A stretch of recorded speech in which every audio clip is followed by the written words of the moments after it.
I was 2 or 3 years old, and the girl across the street used to come over by herself and show me how to do the letters on my letterboard.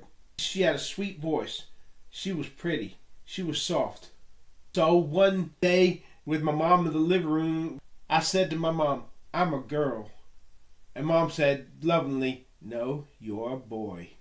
When I was 13, I would go to Vernon Park Mall with my parents, and the girls at that mall were not just good looking, they were impossibly good looking. They made me want to shout and be noticed by them. After that, I wanted to be like them. I didn't want to be a girl. No, no, hell no. I wanted to be as impossibly good looking to these impossibly good looking girls as they were impossibly good looking to me. In 1993, however, I found out that I was not good looking.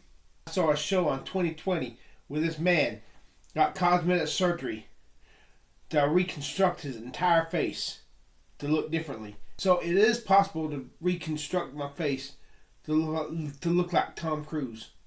In 1990, December, I was washing my hair in the shower and my hair started coming out. I started taking Propecia in 1999. When I was 13 years old, I used to fantasize about the perfect girl. And in my fantasy, I noticed she had long forearms. So I began to desire to have long forearms like she did. Only I wanted mine to be longer than hers.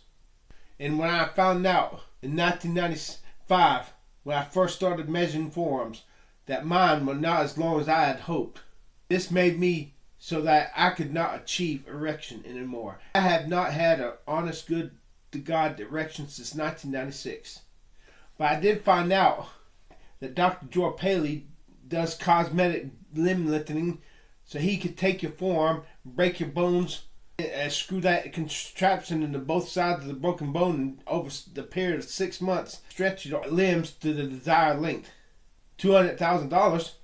I began praying and wrestling with God, and I think God's allowed my elbow to wrist bones to grow longer. Now that I got this goddamn erectile dysfunction, this whole bottle of Viagra isn't working. I began singing karaoke in 1995, February the 4th. And I found that I could get attention from the good-looking girls by singing karaoke. I started in 2001 going to the annual music convention. I learned how to write songs. I took voice lessons.